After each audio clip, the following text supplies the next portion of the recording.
Okay, well, things are fucked, and we're kind of fucked, and... But we got pie. Like, I'm literally, like, on this fucking cliffside here. But we got pie. But we got pie. See, what I should have done was, like, come across here.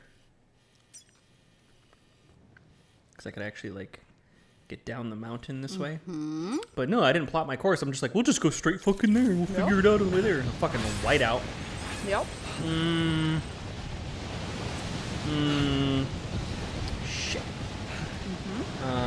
But I don't think that my... You know what?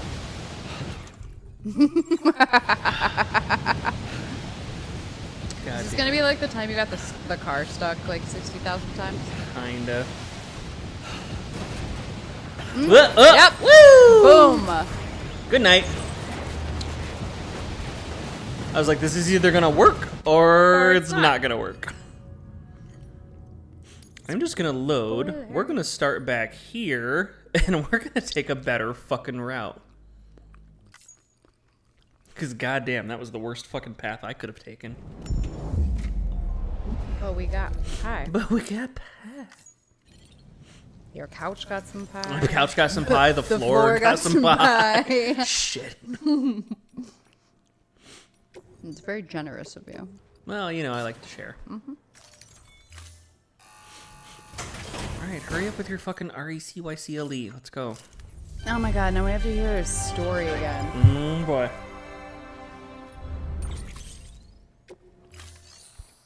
But you know what I can do now? I can make container repair spray like I didn't fucking do. Also that.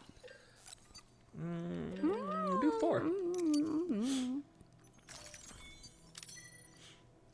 There are very few things in this world that I love. And this pie is pie definitely one of them. Okay. Thank you for your contribution.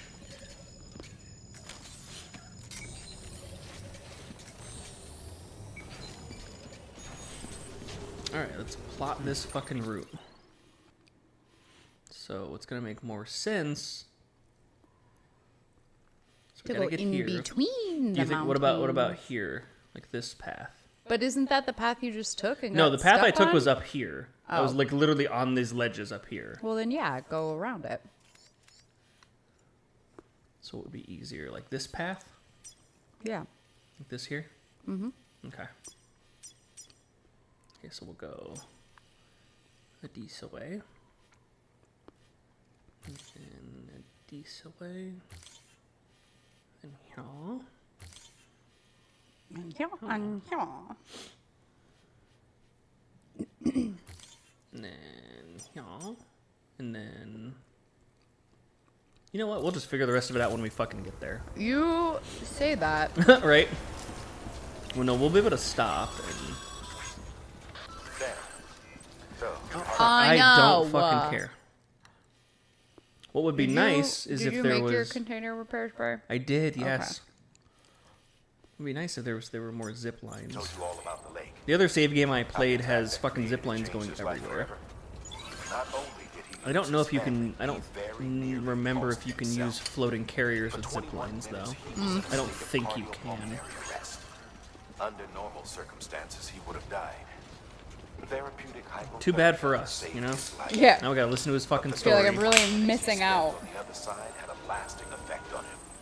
Perhaps due to the shock, his Doom's abilities seem to have increased. And Yeah, well, now he my takes every Doom's opportunity ability is in to full search his swing. family. Doom, doom, doom, doom, doom. My apologies, Sam. You came all this way to visit me, yet I neglected to give you a proper farewell. Do be careful out there. As I mentioned before, this region is rich in Chasing memories pumpkin of pie death. with nacho cheese. It should come as no surprise that BTs are sighted here more I frequently. mean, when you have something a little sweet, you gotta have something a little savory to balance it. Their designs were all That's based fine. on eyewitness accounts. Though I suppose they must have struck you as strange, considering the many times you've come face to Aw, face man. with real McCoy. What? You put the song back in my head. What? The real McCoy. Oh. Run away if you want to survive. Thanks for the locker out here, Ahmed Malainen, or whatever your fucking name was.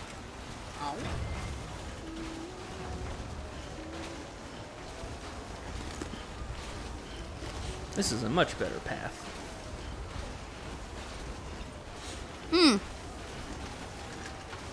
Yes. New celebrity death announcement. It's not Mel Brooks. Right. But kind of wild. What's his name? Liam Payne from One Direction. Oh, yeah, that's right. Fell off his balcony in his hotel. Some people are saying that he jumped. Oh, wow. That beforehand he was like acting really erratic, and the pictures of his hotel room, there was very clear signs of heavy drug use. Wow. Who's 31? That's crazy. I know. Well, I mean, we did learn one thing from that. Gravity goes in one direction. I was just gonna. Oh, too soon. It's never too soon. So, my favorite too soon Oh, story. that's why this is the easy route. Oh. And guess who doesn't have any fucking weapons on him? Fucking me. You have your wiener. I have my wiener. I have 1,000 milliliters. And I'm gonna fucking unleash. Come on, you want some? You want some? You guys want some? You want some? Ew. Ew. If you like stand there quietly long enough, do they go away? They don't go away. You just...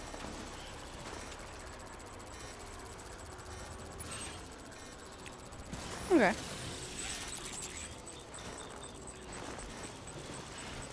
Well, anyway, my favorite too soon story was with my grandmother. So my step grandfather is a very stoic human being. Man of very few words, but when he does speak, it's either really profound or really funny. Mm-hmm. And his brother and his brother's wife to ex-wife to girlfriend, there's a whole long story in that, but they were living with us for a time. Mm-hmm. And his girlfriend passed away, and it was kind of unexpectedly. We all kind of thought that he would, Jack, my grandpa's brother, would go before she did. He had like emphysema and carried around an oxygen tank and all of that stuff, and she was relatively, in good health. And I honestly can't even remember what it was that took her, but she had passed away, and everybody in the family we all had cell phones that were issued by the water company. And interesting. So, someone had put, I don't remember who it was, but somebody had put her cell phone on the kitchen counter. Her name was Lulu.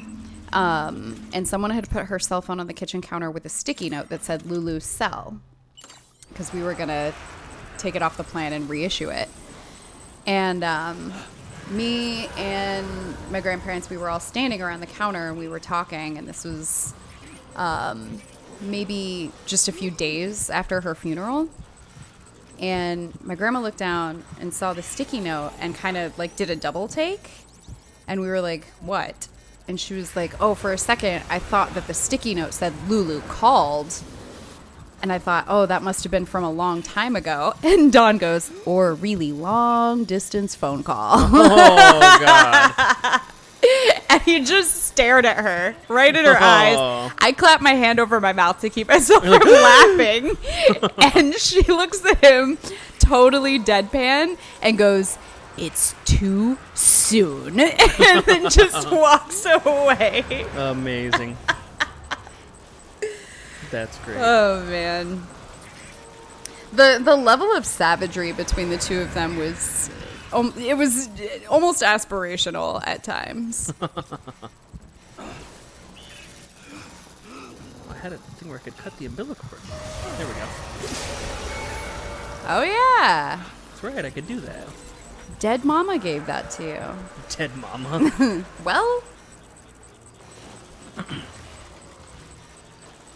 There was another time, it's not a too soon story, but there was another time where Dawn like randomly entered the room and said something. My grandma had a bunch of bras that she was getting rid of and she was going to give them to me. And she was like, here, go try these on and see if they fit you.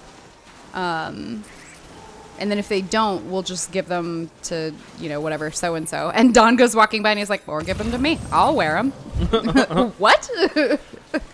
Because he's just not the type of person that, like, he's not someone who makes jokes on a regular basis. Mm-hmm. You know, he's usually very business and very conservative and quiet. Right. So every so often he would just say something and you're like, huh? Wait, what? Where did that come from? Oh, I was like, why don't I have my fucking container repaired? They're on the carriers. Let's see, damage-wise. Oh, yeah. Oh, yeah.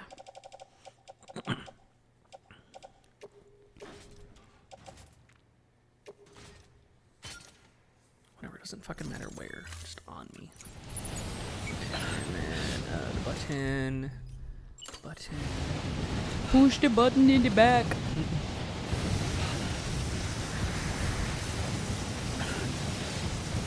Ah, axe. Right. That's all I can think of every time you use that. Just high school boys after their Right. gym classes. And they're like walking around, you know, with that high school boy swagger while all the girls are gagging, Right. trying to breathe. Boys are like, I smell so good. And we're like, I can't breathe. Okay. And then where's the other one? And then...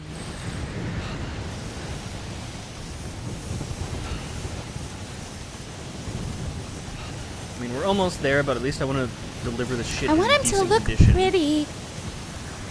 Oh my god, how much fucking damage? How much spray? Alright, well. Spray more when we get I closer. did my best. At least we're out of that fucking shit zone. Yeah, but I mean, this also looks kind of like a shit zone. Yeah. So. But I mean, there's not fucking bad touches around, so I can at least haul ass. True. What's this, story time? What? Todd says, story time. I had a roommate in college that loved Axe. One day, he wore so much that I woke up from my nap. Shit's worse than smelling salt. Oh, God. Can you imagine? Oh, my God. Ugh. It's like, you would think that the only smell that could awake you would be fire. Right. Nope, Axe can also do it. That's awful. Blech. Ugh, that shit smells so bad, even in small increments. Mm-hmm. And what I want to know is where, like, who, because, I mean, Words? yeah, I don't understand the mentality of teenage boys, so maybe you can help me out here. I would imagine that when you're wearing cologne, you're wearing it in hopes that the people you're trying to attract will enjoy it, right? See, the thing is, at least like one thing that I learned, you know, as a high school kid, is you don't understand the levels that you need to be wearing. Fuck. Hang on. But even the littlest spritzes of Axe body spray smelled fucking awful. Like, I didn't know a single girl or gay guy even in high school that enjoyed it in any fashion, like regardless of how much they were wearing. And so who told these fuckers that not only should you use Axe body spray, but you should also marinate in it? I think it's one of those things, like, they smell it and they think it smells cool, and then they just don't have the opinions from the other side, because, like, girls in high school probably We don't aren't, talk to like, you. Yeah, well, that too, but I mean, it's also just like, they don't tell you like, holy fuck, that smells bad. They're like, no, you smell really good, because like they'll say fucking whatever to like keep the cute guy around, but like, God forbid, like he actually smells good or anything. I was never afraid to be like, I don't know what you're wearing, but it makes me like my eyes are bleeding. What drove me nuts was when I was in high school. I didn't know high school, like middle school. There's this one kid that like all these girls were fucking just like fucking insanely just drooling over. He had the worst fucking teeth. Like it was so bad. I'm like, why do you think he's hot? Like, look, just like ask him to smile. Like, it's bad. Oh my god. I guess you really are good at what you do. Huh. Thank you. It's the whole mentality that if a little is good, then a lot must be great. But but that's what I'm saying. Like, that's what it is. nobody even liked it a little bit. Like, even in moderation, none of us were like, oh, you smell so good.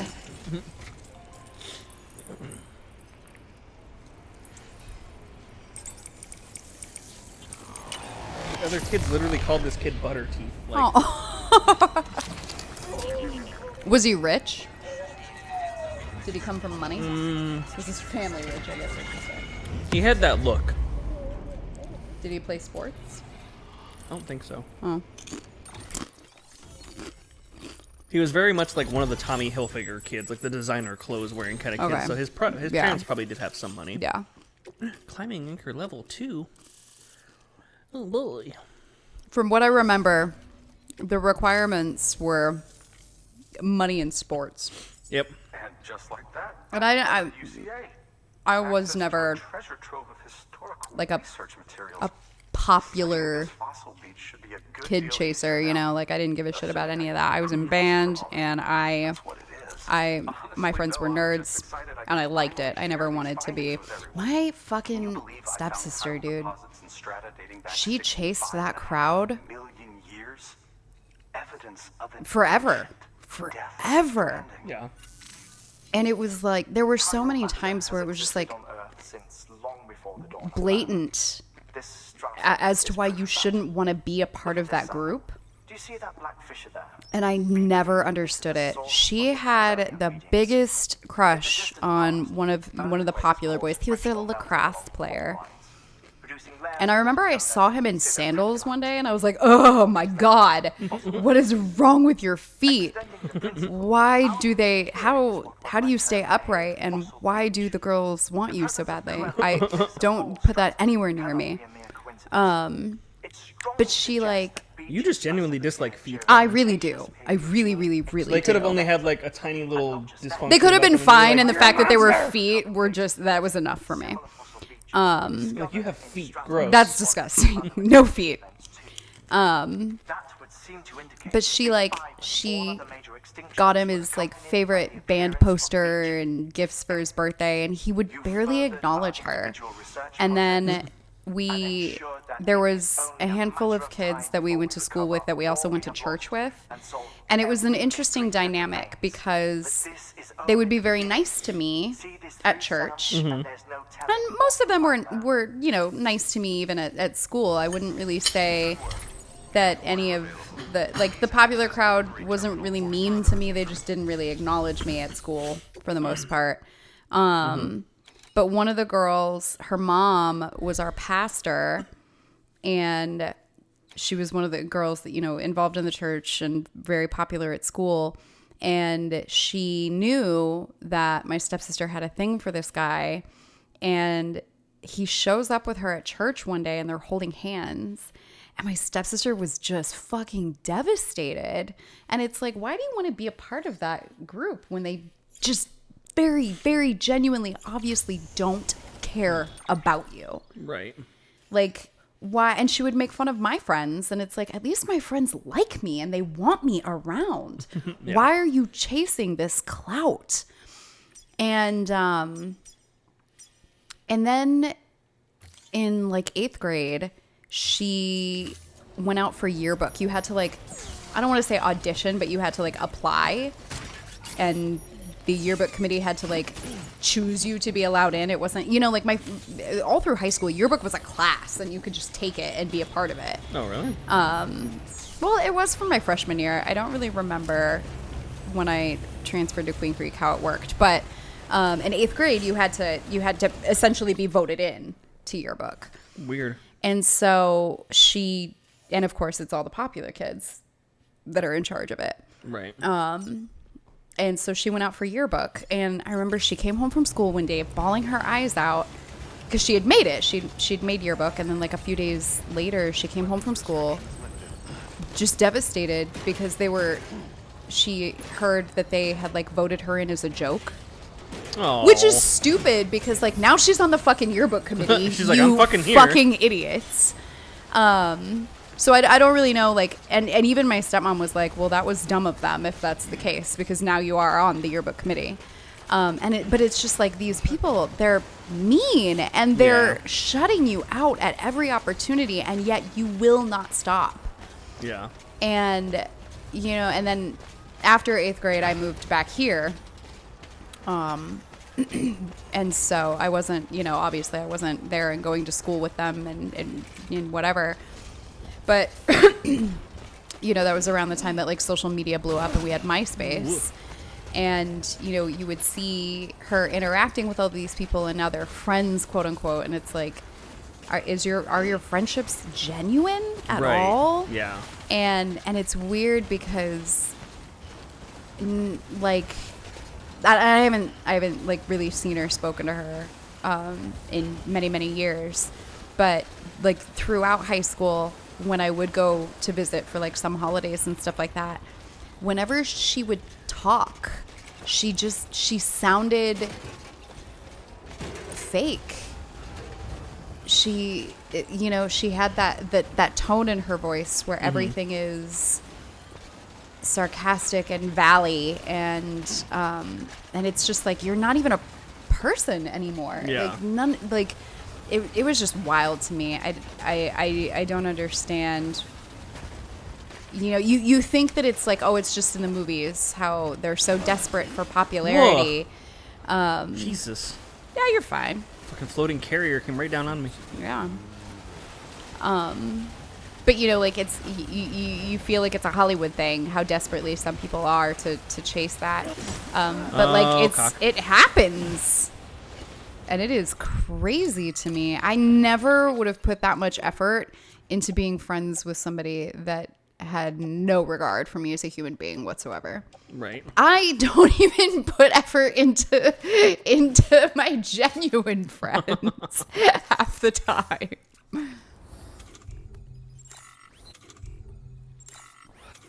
It's just crazy. I don't know. So clearly I've never been a popular kid. I've never known the desire to be a popular kid. Right. But apparently for some people it is extreme.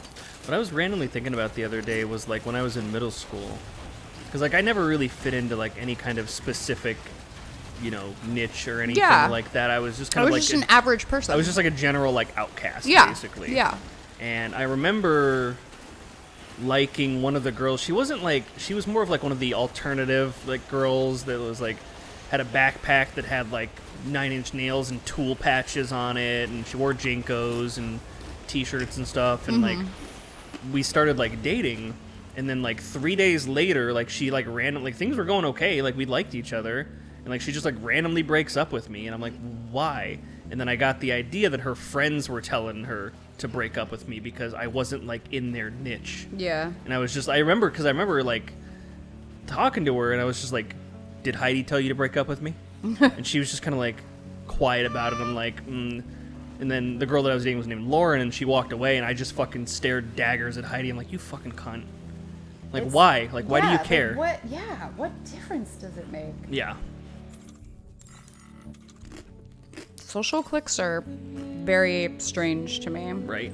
And that might be like that could be, I mean, I don't know how it is for other people, but for me it could be like part of my autism and just like not understanding those social aspects of things.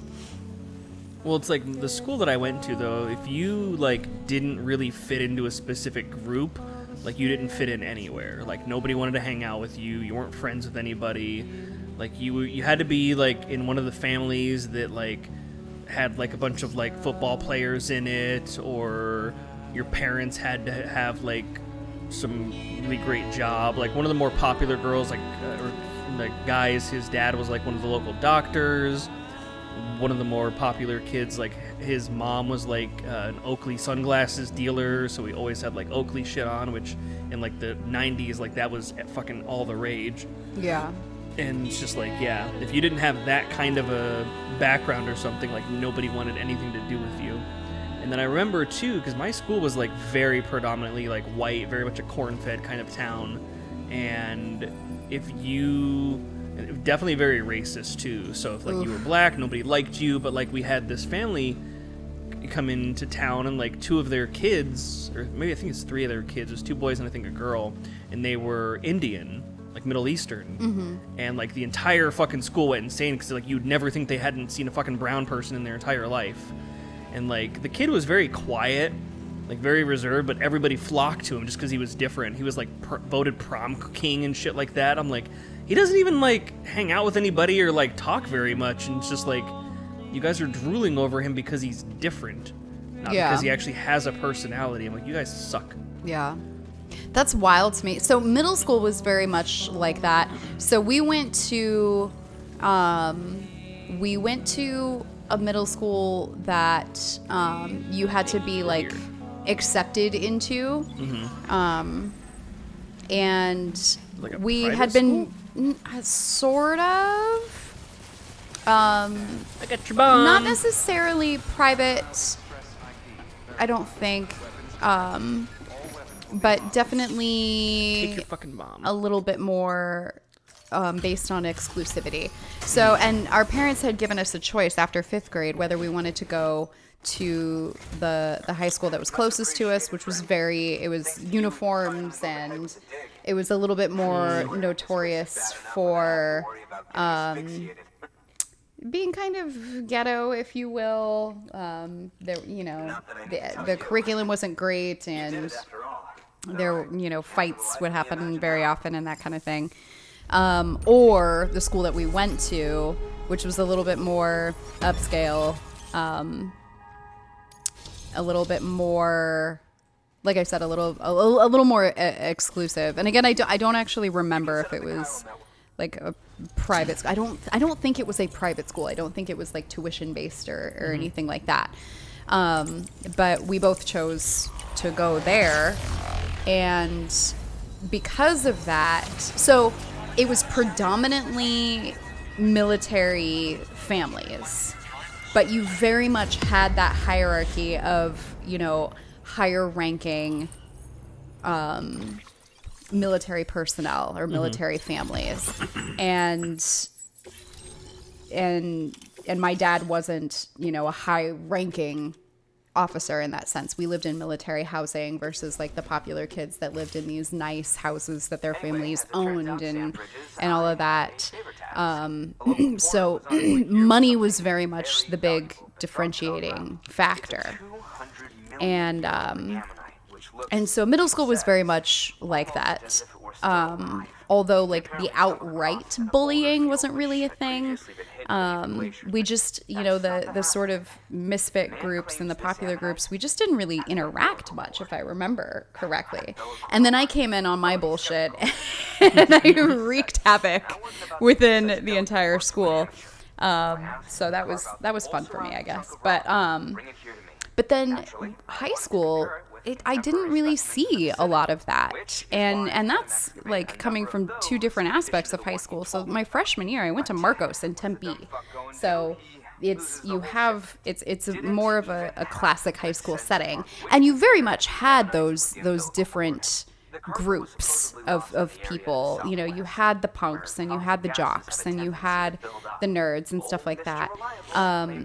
But there wasn't you know, I still don't really recall a lot of like bullying happening among those groups either. It was just sort of you just kind of stuck with your people and, you know, didn't really pay much mind to anybody else.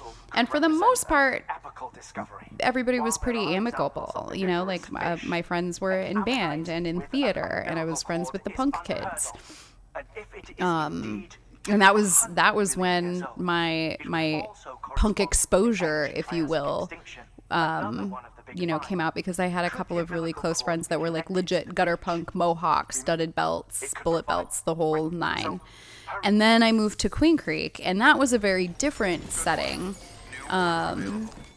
Because it was, you know, all of these families that had grown up out there on farms and shit. So, but even still, while you had, you know, your sort of separation of groups, and actually I think that I probably witnessed and experienced more bullying there than I did in Tempe, where there was a very clear cut, you know, separation of the groups, which was wild to me.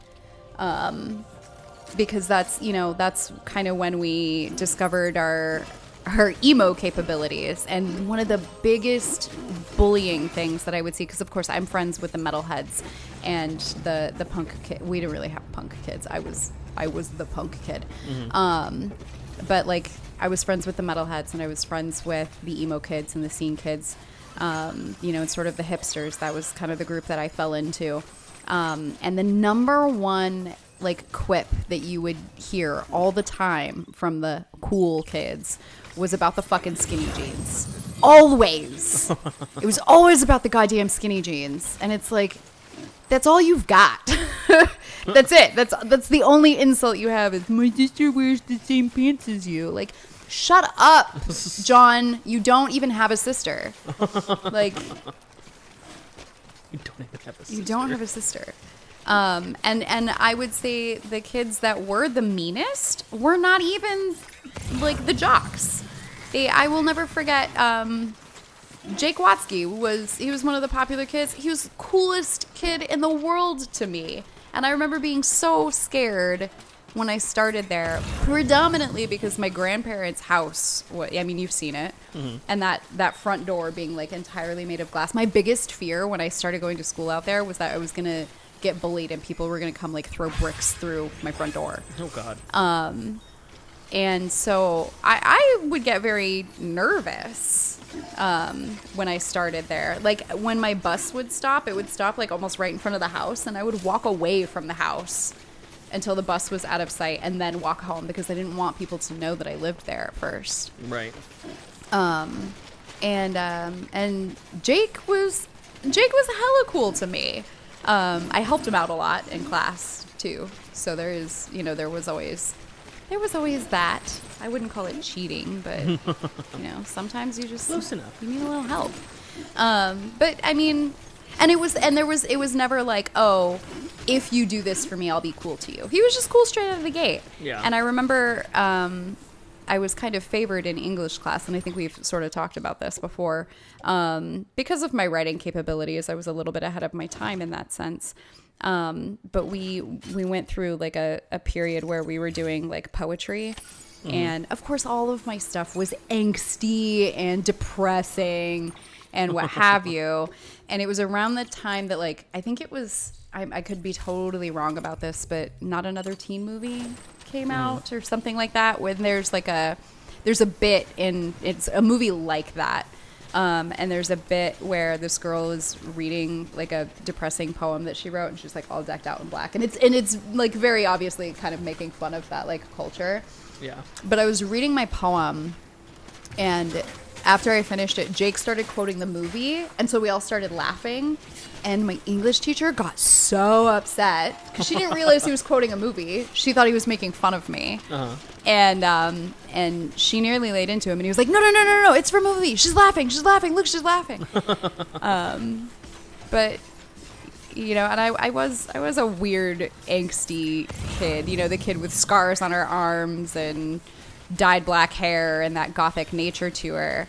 And you know, and I still didn't see bullying from the people you would expect. Right. The kids that bullied me were, I don't even remember why they were popular. They weren't particularly sports guys. They were just, you know, my shit's expensive, my family has money, and I'm better than you kind of attitude. So my experience with cliques and stuff like that was sort of backwards, and not incredibly typical. And so, yeah, it's just very strange. Todd said they also go into the workforce. It sucks. Thankfully, in high school, everyone thought I was high. Oh, shit. Breaky time. Woo! Woo. Go deliver this fucking tower of shit. Hooray. Yay! Okay, Maybe get some BRB. more pie.